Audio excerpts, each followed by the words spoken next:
You're listening to Parasearch Radio, news, views and reviews from the world of the paranormal from across the UK and beyond.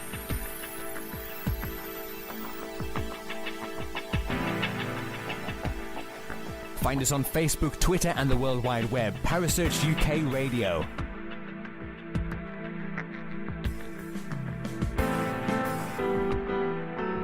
Parasearch Radio, broadcasting to the UK and beyond.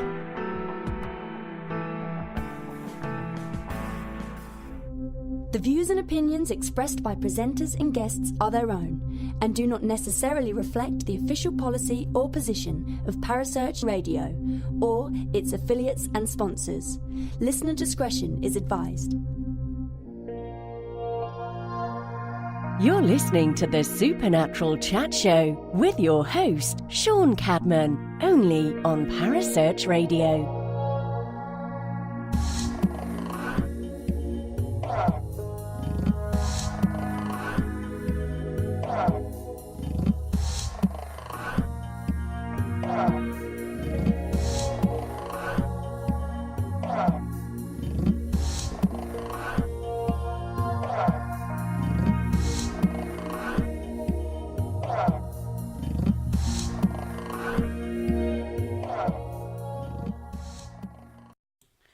Good evening and welcome to the Supernatural Chat Show.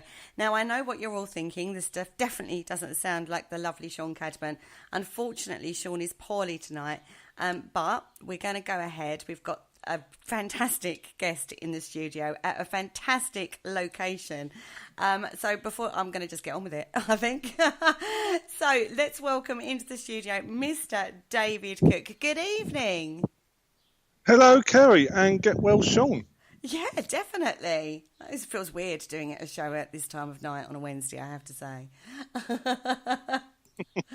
So, before we go any further, I want you to tell everybody, where are you exactly?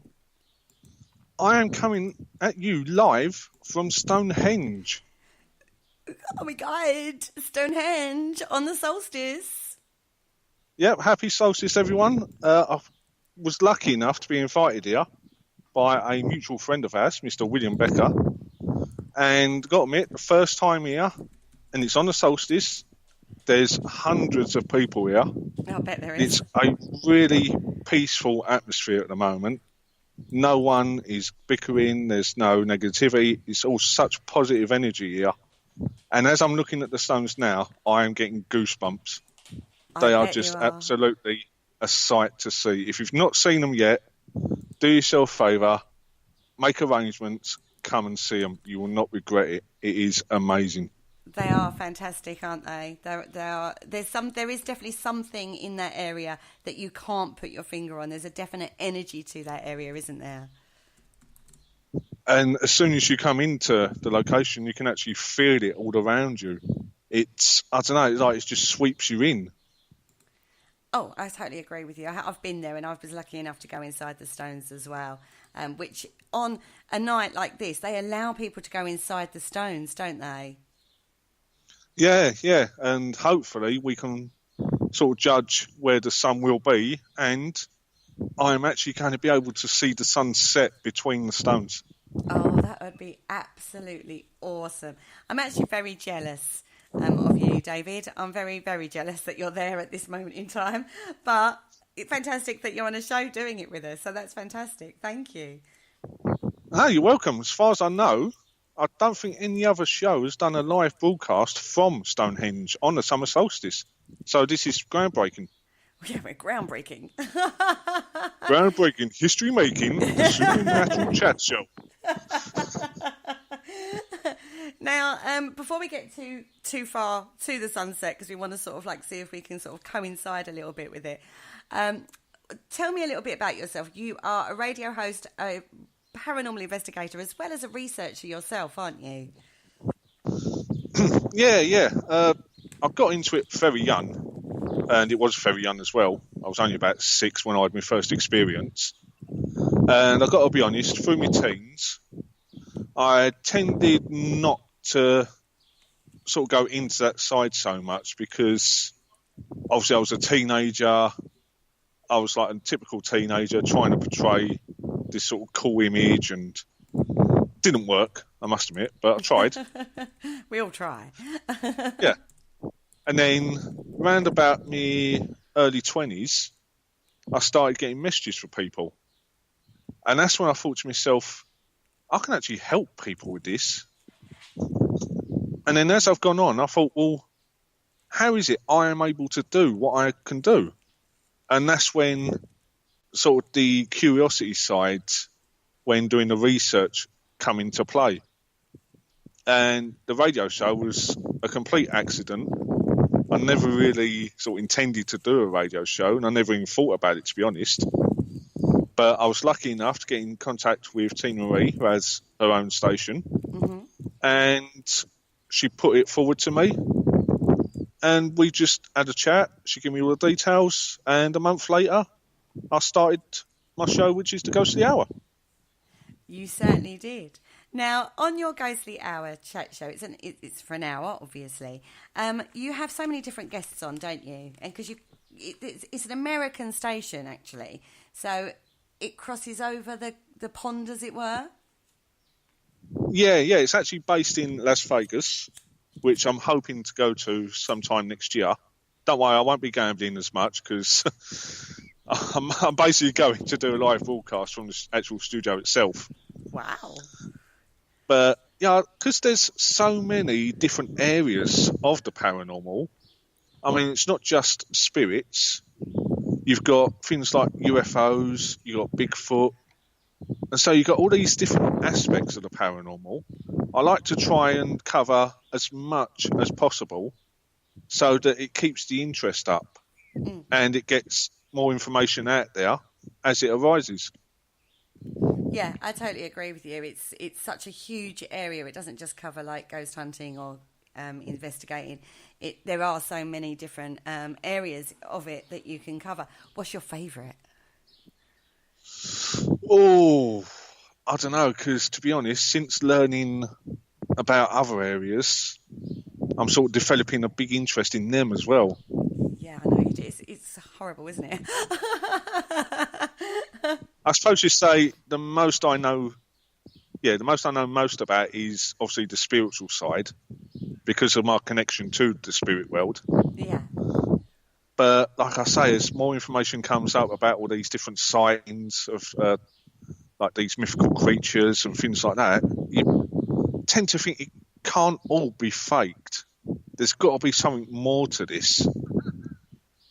And it really has sort of piqued my curiosity to the point where I want to start looking into that side more and sort of not stray away from the spiritual side, but just put that to one side for now so I can focus on the other areas of the paranormal. Yeah. So what's your first port of call when you do start dabbling into that?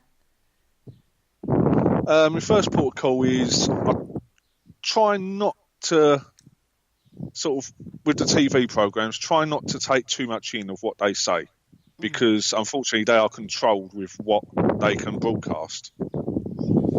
So, but I think TV programs can be a good starting point if you're stuck, because they can say go to a library, for example, and where obviously you've got your more textile research, which to me has been proven over the years to be a lot more reliable than things you find nowadays on the internet.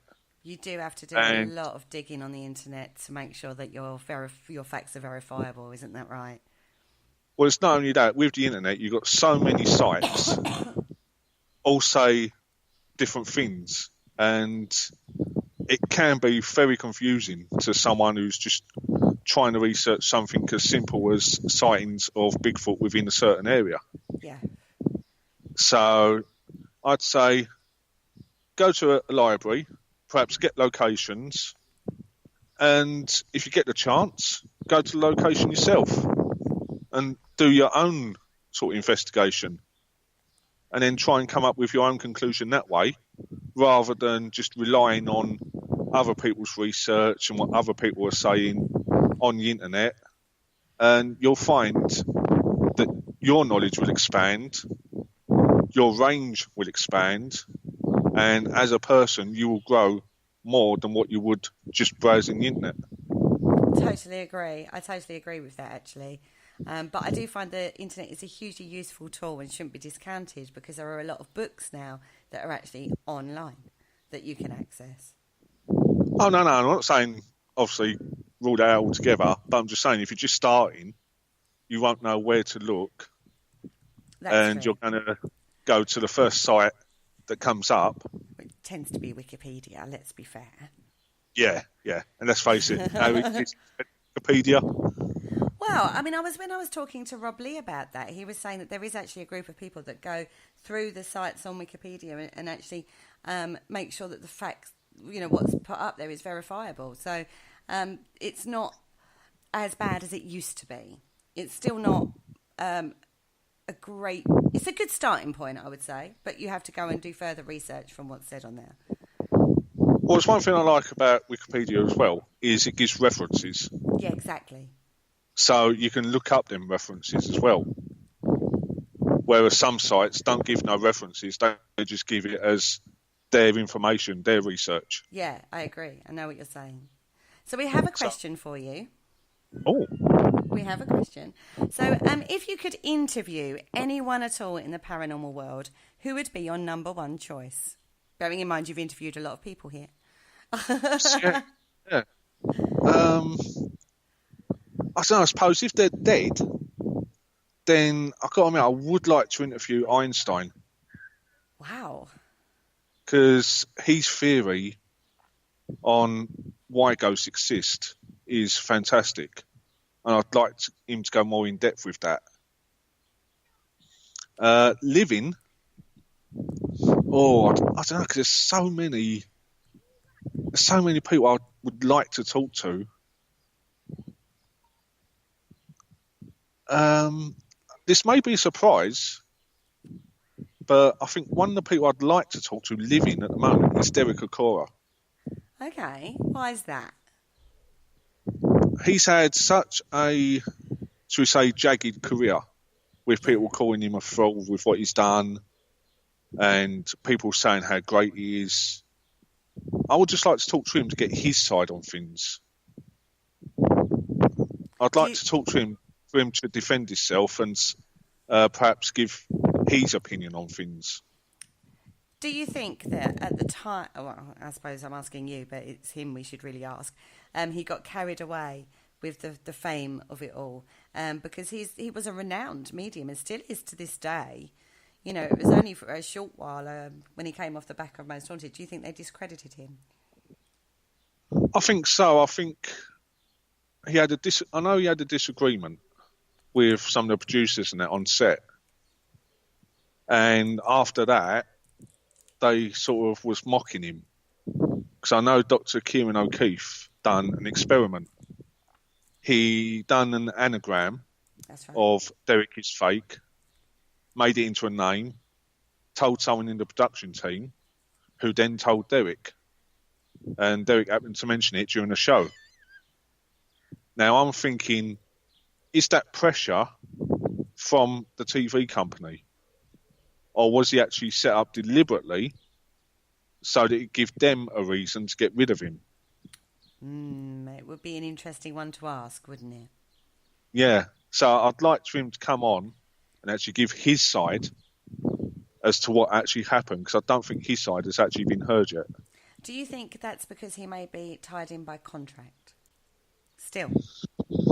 Quite possibly. And I think, obviously, where they've done this to him, that was their way of breaking that contract without having to pay him. Oh, the gossip and the information you can find out sometimes, isn't it? Well, it's not that. If you force someone to leave, then obviously you're not breaking the contract, they are. So you don't have to pay them. And so I think that's the trouble as well with all these shows. They're forced to do things. They're forced to get results. And to me, that don't discredit the team doing it, it discredits the TV company for needing to do that. The production team. I mean, we've been speaking to a few people that are involved on the American side of things, and every single one has said no team would deliberately fake evidence, but they wouldn't put it past the production team to do it.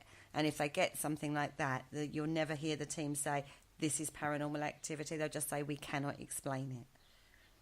Exactly. And unfortunately, you get people watching these who, cause I've had it myself with my team, and two of them was watching these shows, and we got to an investigation, the first one we'd ever done, and they're like, right, who's going to be you? Oh, well, you could be Aaron, you could be Zach, you could be... I said, no. I said, we are not doing that. Yeah, I said, we are not doing that.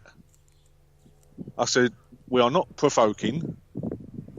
And he's like, oh, why? I said, because we do not know what we are going into. We do not know what's there.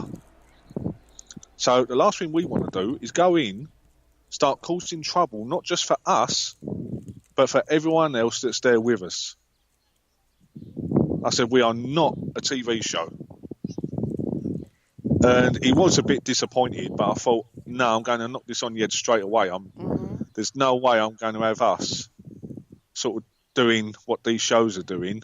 Yeah. And all of a sudden the site turns around and says, oh, right, yeah, thanks a lot, bye. And we won't be welcome back again.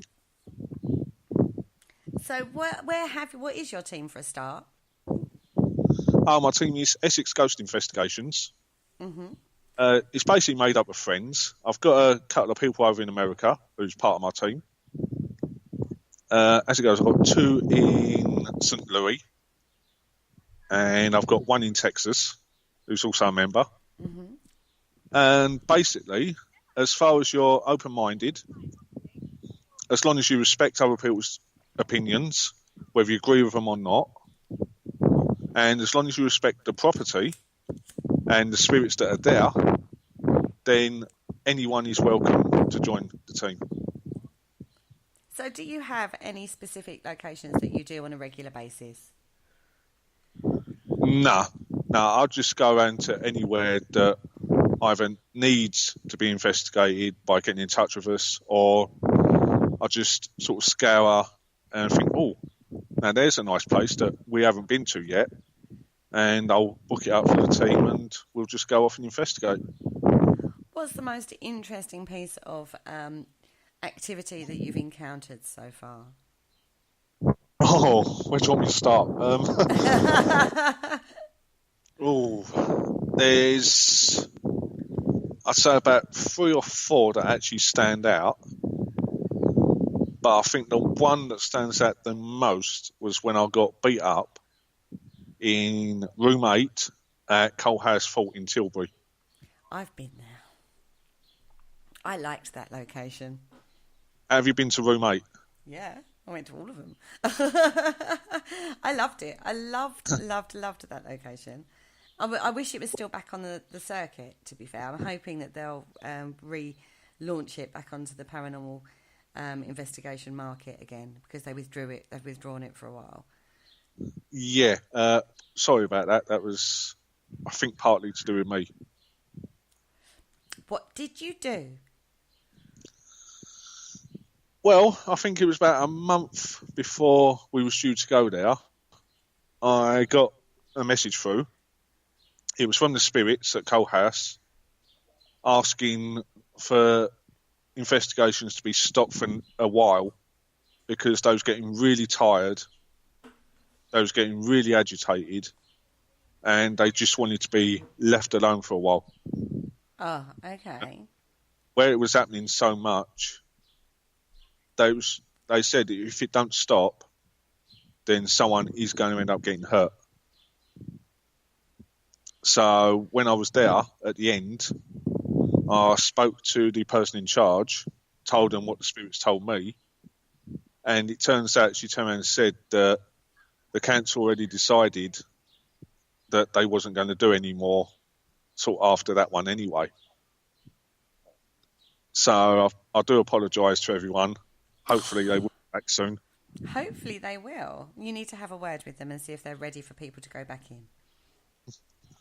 I will do, because I know they still do some day tours there. Yeah, and so, they do reenactments and stuff like that still, don't they? Well, in a way, you can still do your investigation now. Just book a day tour, perhaps take a digital voice recorder and perhaps a night vision camera, and you can still do the investigation. It just won't be an official one. The problem is you have too many people around in the daytime over there because it's a park. Yeah. You know, that is the only trouble with that. And also, you don't get access to the tunnel system.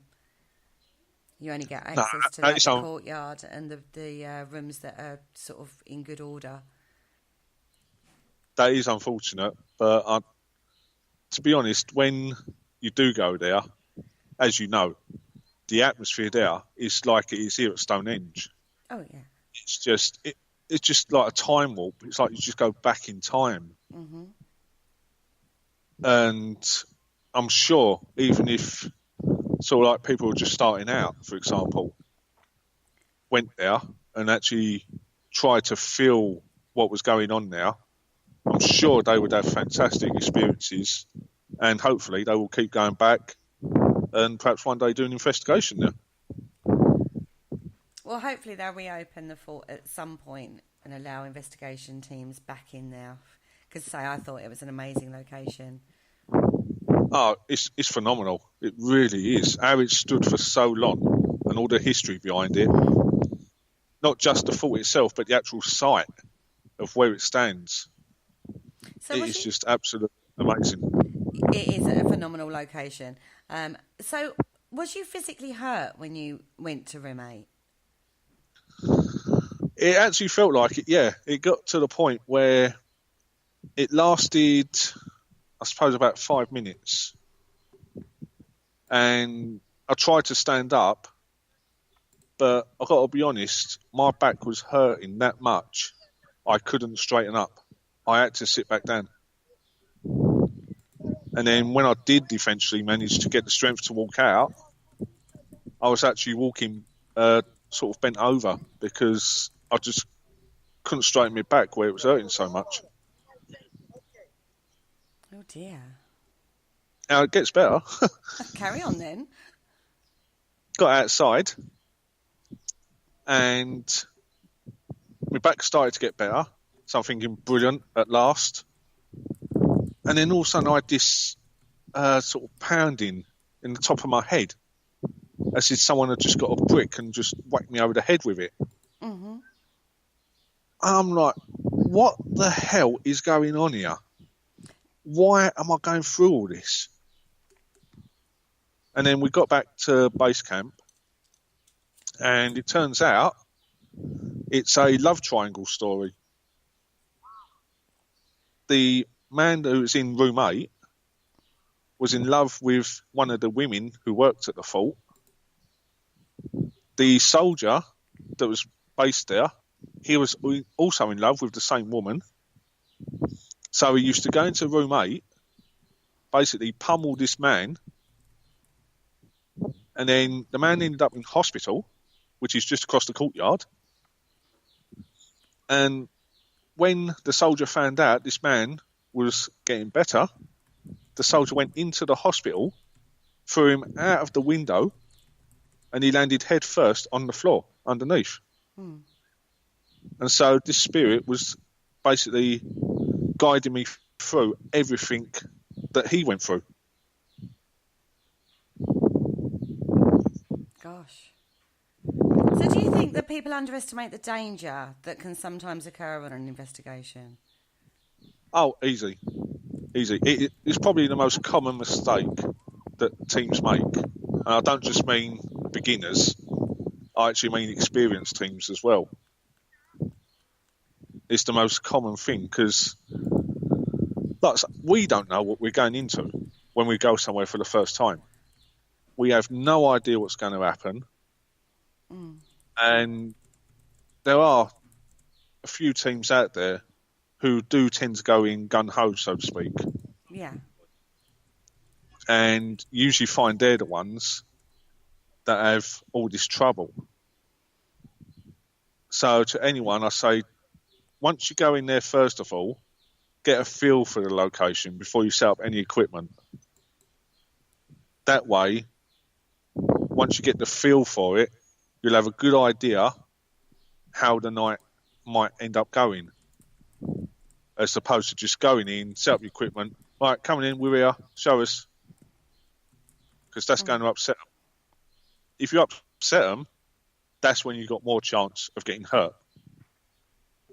So I say to people, go in there, get a feel for the place first, introduce yourself, and let them know why you're there. And that should cut down any type of danger that might occur during the course of an investigation. Mm. It didn't stop them from hurting you, though. Now, obviously, this spirit wanted his story told, and I have had it confirmed by spirits as well that they know I can see them, I can hear them, and I can sense them. And so he probably took the opportunity, which I can't blame him. So he took the opportunity to get his story known. Was that verifiable in history? I don't know about history, to be honest. I looked up the history of Coalhouse Fort afterwards and some of the ghost stories, and it hasn't actually been mentioned in anywhere that I've looked. So I can't actually verify what they told me is what happened. But let's just say I know what I experienced, and trust me, I don't want anyone to experience that. Do you think it happens? I don't think it happens that much on investigations, do you? Considering there's so many being done every single weekend. Nah. Most spirits are just normal, everyday spirits who just go along doing their own thing. I tend to find it's when you upset them, when you disrespect them. I know most people do it that way because they think that's how they're going to get better results. But it's not how you get better results. The way to get better results is respect the spirits. Once they're comfortable with you, then they will make themselves known. They'll speak to you. They'll do things that you ask. And don't forget, after every time you ask, don't forget to thank them. Because then it makes them feel like they're appreciated, and you will get better results that way rather than just trying to goad them to do something they don't want to do. Okay, so here's a question for you. Do you think that we're only, on the assumption, of course, that we are actually contacting spirit, do you think that the earthbound ones, or that they can come and go, how do you feel that works? In locations, this is not mediumistically working. Yeah, no, to be honest, I think we are all earthbound because we are energy. So I don't think that energy really sort of goes anywhere in particular. So I think what we do is we actually just sort of, how can I put it? We're sleeping in a way. And so while we're sleeping... So you don't think a spirit will evolve? I think the spirit chooses what it wants to do. If it wishes to stay here or be possibly sort of reincarnated as perhaps another human or an animal, or perhaps it could be sort of like a plant. I think we determine our own sort of where we transform to next after we pass. Okay, so here's a question for you again. How would you reincarnate? What would your choice of reincarnation be? Oh, that's a good one. I think I'd like to be, animal-wise, I think I'd like to be something like an ape or gorilla. Okay. So I think, or possibly a dolphin for their intelligence. Because animals are far more intelligent than what we give them credit for. Far more. I don't disagree with that. So I'd like to perhaps be like a gorilla or something like that, just so I can get that experience as well. I wouldn't mind coming back as a human again and learning new things over again. But I think I'd have to go with gorilla. That would be your reincarnation of choice, would it? Yeah, yeah. Oh, bless you. Oh, dear. So, going on the fact that maybe we can't choose a different incarnation of animal or plant, if you came back as another human, they say that you map your life lessons. What do you think your life lessons have been for this incarnation? Oh, that's a great question. Thank you. My life lessons will be open your eyes, look for the truth, don't believe everything you've told. There's secrets everywhere. You've just got to look for them. And I believe there's more to this life than what we make out. I mean, let's face it, we're programmed to be a certain way. There's no doubt about it. It starts at school. So perhaps maybe look to sort of break that program and become yourself. Actually search for truth and don't believe the lies that we've been told. So find your authentic self is where you're going. Yeah, be original. You know, find your way. Don't follow the way that you've been taught that you have to be. Because you don't have to be that way. You can be any way you want. You've just got to make that choice. Would you have made any of the choices you've made in life differently with that mindset that you have now? I think the only choice I would have made different was I wouldn't stay in London. I'd actually moved to a place like I am now, near Stonehenge, where it's got a more spiritual meaning and a more spiritual feeling. Because it does feel like in London I'm being stifled. You know, I feel like I can't expand the way I want to. But in a place like this, it just feels like, I don't know, it just feels like the energy is limitless here. Okay, so do you not feel that in London there are areas like that too? Quite possibly, but you've got to go sort of way into central London. And the thing that stifles me the most is the amount of buildings there are around these areas. You know, Stonehenge, open. You can actually feel the flow of energy. Whereas in London... Do you think it's more to do with the compact of people more than the location itself? Yeah, it's to do with everything, how busy it is in there. And so like everyone's on the go and you try and not read people as such, but you try and figure out where they're going so you can make the adjustments. And they've just got no idea where they're rushing to get somewhere. It's like they've got to be somewhere yesterday. So there's no calmness. It's all rush. Sorry about that. Carry on. I'll just mute. You carry on talking for a minute. There's all calmness about the area.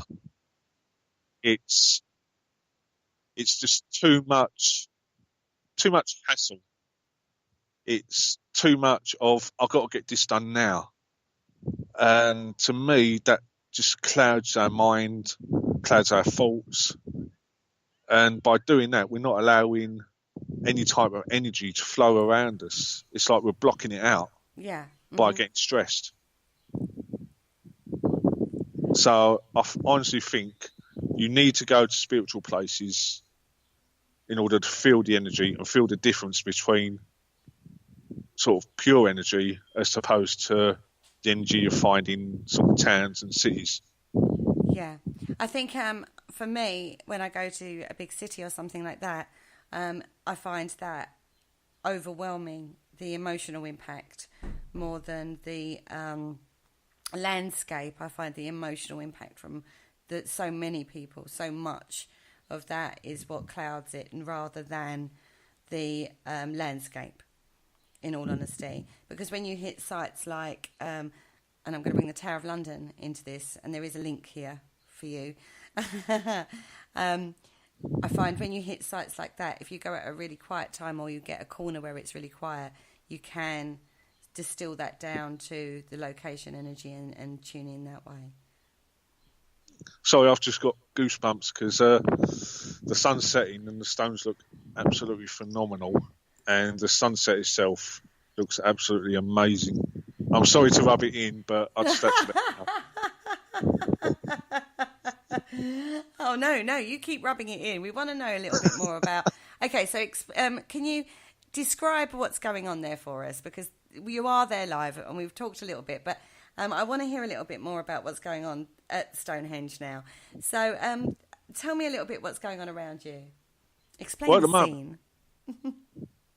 At the moment, it looks like there's a bit of a ritual going on at one of the stones that's just to the left of Stonehenge.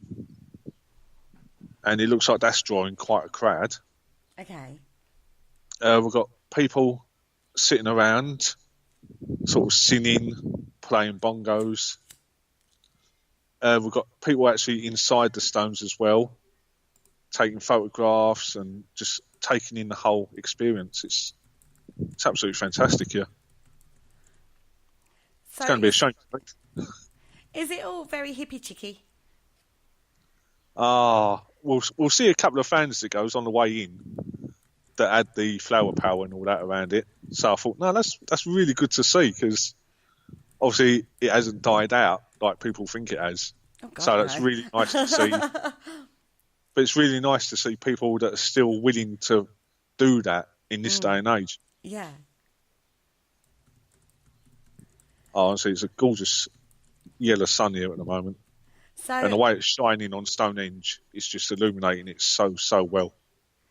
Fantastic. Now, I believe that the summer solstice hits in the Northern Hemisphere at 7 minutes past 11. Actually, I thought it was tomorrow. What makes everyone think it's tonight? I have no idea. I've looked it up because I think it is actually over 2 days. It goes from the 20th to the 22nd, doesn't it? It peaks at a certain point between the 20th and the 22nd. So it's probably what's occurring. I wonder if they do it over like 2 or 3 days over there. Well, I know here at the moment, I think it's open to about 7 o'clock in the morning. So there's still time to get down here. And it's to do with the sun setting. Obviously, I think it's in the next sort of hour. Mm-hmm. But then, obviously, it's to do with the sunrise as well. Exactly, the other side of it, isn't it? Yeah. Unfortunately, I won't be here for the sunrise. You're not going to be there for the sunrise? Nah. Unfortunately, sort of like 2-hour drive back. I don't think I'm going to be able to stay awake long enough and drive home. Can't you just see the sunrise, crash in the car for a couple of hours and then head off home? Well, what I was planning on doing was next year. I've heard there's a B&B about 1.5 miles away from here. So what I was thinking of doing next year was perhaps come and see the sunset, go back to the B&B for a few hours, get some sleep, then come and watch the sunrise and then drive home. I was going to say, I think if you're going to go that way to see it, you can't really miss either point. To be honest, it was a spur-of-the-moment thing. William Becker got in touch with me over the weekend and said, would you like to sort of come and Stonehenge to see the summer solstice? And of course, I couldn't pass that up, opportunity of a lifetime. And I said to him, like, yeah, like, I want to go. But then I didn't realise what it actually involved with the sunrise. And I thought, no disrespect this time, but there's no way I'm going to be able to stay up that late, watch the sunrise, and then drive home again. No, that's responsible. Yeah. That is being quite responsible, because you shouldn't really drive when you're really that tired, should you? Although I bet you've done it on investigations before now. Oh, I'd done one. Once I'd done it, and it was a private residence house. Because I do quite a few sort of private ones as well for residents. And it was a really draining night. And my friend who was with me, and it's a good thing he was with me that night, to be honest, I said to him about staying the night, because the couple that lived there was more than happy for me to stay there. So I said, look, I'm going to crash. I said, what we'll do in the morning, we'll go.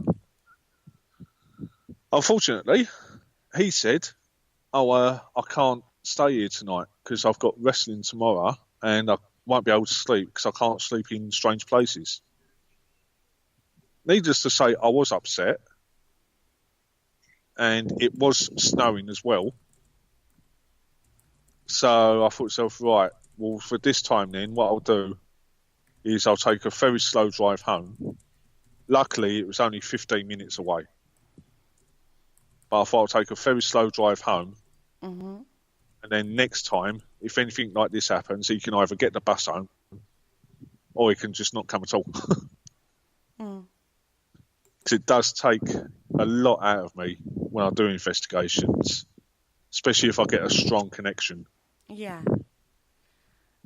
So do you have a guide you work with when you're working that way?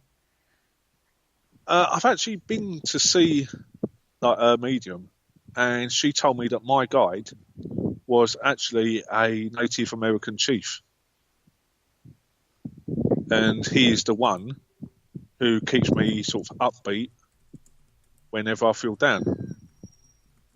I think he does come with me on investigations, but I try and connect more directly with the spirit rather than go through guides. Because it seems like the connection is stronger that way, and I tend to get better results from the spirit because I end up building their trust. Do you not feel that opens yourself up in an unprotected way when you are dealing direct with spirit rather than utilising utilising a guide to help you? No, because I always protect myself before I do anything. Always. How? I either say a prayer, or I have actually got like the scarf that the priests wear from the Holy Land. Okay. My friend's mum actually gave that to me as a way of saying thank you for when I'd done an investigation at her house. And so she told me to wear it about an hour before I do an investigation, and that would give me protection as well. Mm-hmm. So I do quite a few things before I actually go off and investigate to ensure that not only me, but anyone that's with me is safe as well. Cool. Excellent. That sounds amazing. Well, they don't know it when I do it, but because they like to go in thinking it's all like they're unprotected, so anything can happen to them. But unbeknownst to them, I've already done that side of things, so nothing's going to happen to them. Is that ethical? To me, yeah. Because even though I know it's up to them what they do, it's still members of my team. And so I want to make sure that my team is actually protected, because I class it as my responsibility. Even though I know I shouldn't have to, but I class it as my responsibility. They're with me, so it's up to me to protect my team. And not their free choice as to what happens whilst they're out. Well, knowing them the way I do. I'm playing devil's advocate here, you understand? Yeah. No, good. I like it. But knowing them the way I do, I'd rather they sort of do what they want to do, but know that I've protected them, rather than them trying to do something and endangering people that are there with us. So if something did happen that was not nice to them, how would that make you feel in regards to what measures you'd taken? Would you feel like you had failed in that? As long as I know I've done everything I can to protect them, then I've got to admit I will feel slightly bad because, like I say, they're my team. I don't want nothing to happen to them because I want them doing this as long as what I can. But yeah, I would feel a bit guilty that something had happened to them on my watch, so to speak. Right. Because obviously it's not nice. I've had it myself. But then I would also ask them what they done in order for this to happen. So if they could be in a different room or a different area of the building, I'd ask them what they've done to encourage the spirit to actually hurt them in this way. Okay. And so I'd like to get to the bottom of it first. Then I can decide what the best thing would be to do. To either say to them, right, I'm sorry, but the way you disrespected them, I'm not going to let you come on the next one. Mm-hmm. Or I can say, okay, fair enough, you've done your best. Now we've got to figure out a way to stop this from happening again next time. Okay. So you said that you entered the field basically to help spirit or people. What's the Both, best... really. Yeah, I agree with that. I think it's a two-way street. I don't think it's just for the living. I think it's help for the dead too, or the spirit too. So, in what way do you think you have managed to do that? Mainly the comfort way. The fact that most of the private ones I do, people just want to know their loved ones are still there, or if their loved ones are in the building with them. Mm-hmm. I will be totally honest with them, and there have been a couple of occasions where they've asked me and I've turned around and said, no, sorry, there's nothing here, I can't feel anything here. Mm-hmm. And the evidence I've got has backed it up. But once you see someone's face when they know that their loved one is okay and that their loved one is still there, the feeling from that is just priceless. You just can't put it into words, because I've actually had people crying where they're so happy because they've still got their loved one with them. So I think that is possibly the best reason for me to actually try and help them so that they get closure. Hopefully they can start living again, rather than holding on to the past, and hopefully they'll be able to talk to them and they'll start getting sort of like some communication. Mm. Yeah, so what about the living? Pretty much the same. Do you find yourself getting over-involved? I have done on a couple of occasions. There are times when I have to sort of back away a bit because, like I say, you see the emotions, you see the way they're feeling, and sort of like you start to feel it as well from the spirit towards them, and that's when I have to tend to sort of say, right, thank you, I'm going to start backing away now because you're putting me in too close. But the actual people that I help are so grateful afterwards as well. And that just makes it even more sort of rewarding. Yeah. Has it been at any time detrimental to your own well-being? A couple of times, yeah, I must admit. I know there's one time in particular, and I actually started suffering from sort of depression. Oh, sorry, we've got some drums going off at the moment. Oh, Looks brilliant. like I was going to waiting for the drums to start. I was going to say to you, the drums there. Yeah, we've got a man in a white robe walking into the Stones now. Fantastic. With his cane. He's got his drummers at the front. Should we go and get a closer view? Yeah, if you can, that you don't get cut off from your 4G. Get in amongst the crowd, David. Let's go touch the stones, shall we? Yeah, go touch the stones. And just think, no other show's got this. Exactly. How great is it, eh? Exactly. Get amongst the crowd. See what we can hear. Well, just now I heard a load of cheering and everything. So everyone's really jolly here. Excellent. Oh, wow. The face in the stone. Yeah. Don't forget to commentary. Don't forget to give us commentary because we can't see what you're seeing. So tell us about it as you're doing it. Well, there's hundreds upon hundreds of phones. Everyone's got their phones out. Oh, someone's got a pad out. I'm now touching the stones and I've got goosebumps. Actual goosebumps. Right, here we are, in the middle of the stones. Oh, fantastic. So what sort of people are around you? Happy people. Very, very happy people. What's the rituals that are going on? Oh, I'm just trying to sort of look at someone's phone. Oh, gosh. I don't know if you can hear the drums. Yeah, we can hear them. Oh, fantastic. Yep, looks like they're just in the middle at the moment, just doing a little dance.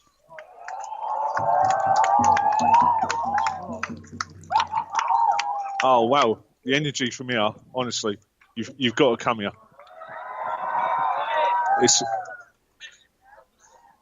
Yep, looks like the ritual's now starting. Well, talk us through it. Talk us through what's going on. All right, let's see if we can find a way to get a bit closer, shall we? So we can hear the ritual. How good is this of a show, eh? This is a warm week. But you do need to do the commentary because people can't see what you're seeing. Oh, I've even got the face painted as well. So we've got the face paints, we've got traditional wear, we've got the head there. What's he doing at the moment? Oh, it's going through the history. Yep, it's going through the history of Stonehenge. Oh, he's doing really well. I'll tell you what, they actually look really, really authentic with their headpieces and all their face paints. Are they real life druids?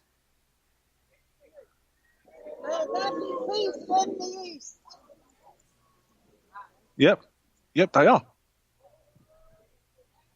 Yep, they're doing the traditional Druid prayer at the moment. Yep, they're offering peace for all the directions. May there be peace in the west. Yep, they're doing... May there be peace in the north. Yep, they're actual Druids. Fantastic. May there be peace throughout the whole world.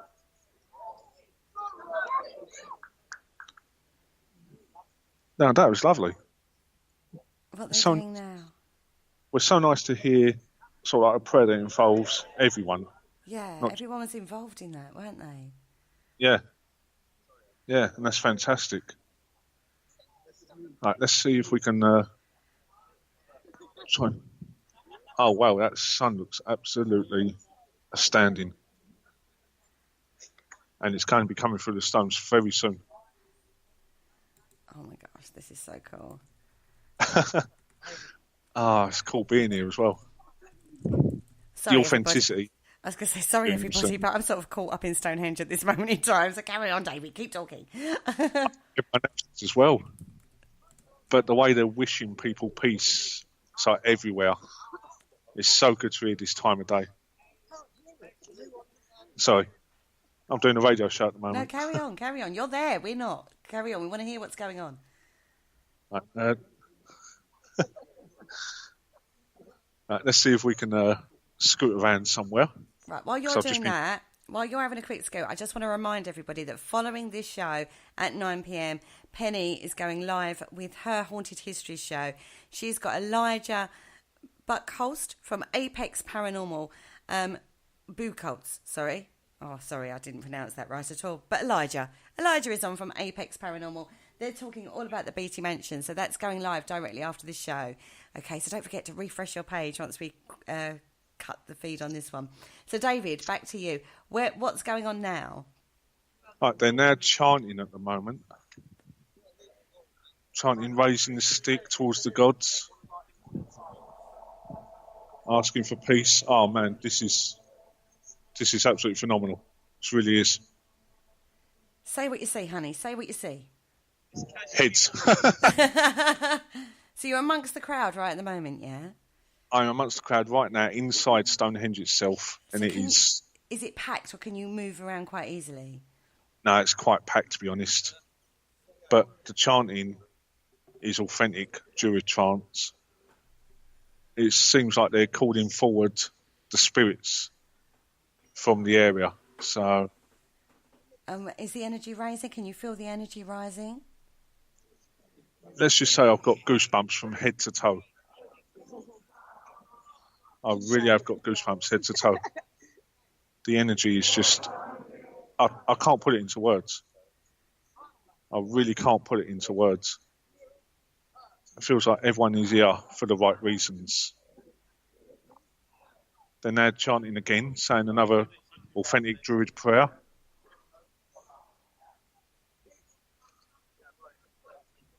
Yep, he's now raising again to the gods.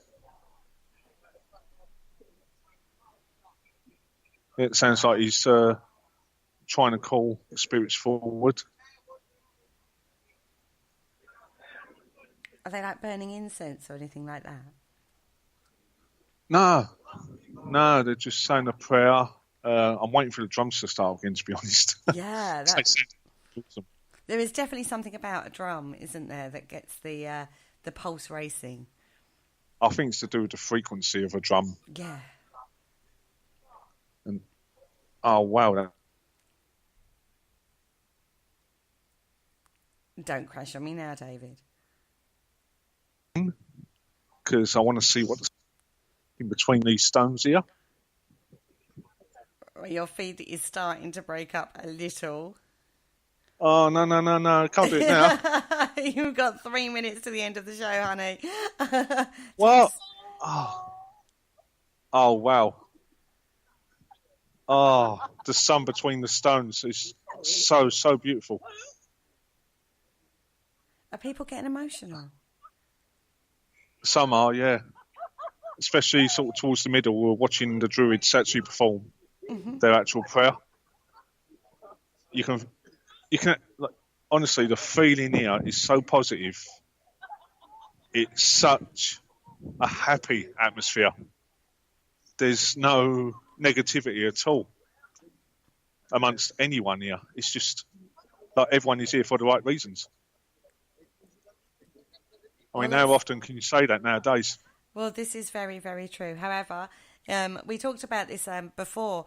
When you go to a rock concert and everyone's got that same intention, that same purpose, there is nothing like the energy that's created from a like mindset with a huge crowd of people. There's nothing like it whatsoever.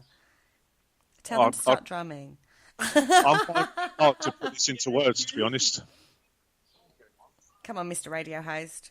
You've got 2 minutes. I'm really finding it hard to put the feeling from here at this time into words. It is just breathtaking. It's mind-blowing. It's an experience that is very rare nowadays, and I doubt very much if you find it anywhere else. Oh, they're now chanting again. Yeah, I can hear all the chants coming from the middle. Oh, David, on that note, I am going to have to go because I have got another show going live at 9 p.m. Thank you so much for sharing your experience with us. It's been an absolute pleasure. Enjoy the rest of your evening and soak up that atmosphere and message me later and let me know how you get on, yeah? I will do, and I shall be posting pictures later as well. Fantastic. Thank you so much. I'll be sharing those onto the Parasearch Radio group page for everybody so you can see what we've been talking about live on air. Once again, I'd like to thank you so much, David. Don't forget, Haunted History is going live straight after this show. Just refresh your page. And on that note, Good night and farewell, everybody. Thank you, David. Thank you. Enjoy. Bye, everyone. Thank you for listening. Don't forget to join us for more shows throughout the week. Find us on Facebook, Twitter, and the World Wide Web to keep up to date with all the shows right here on Parasearch Radio.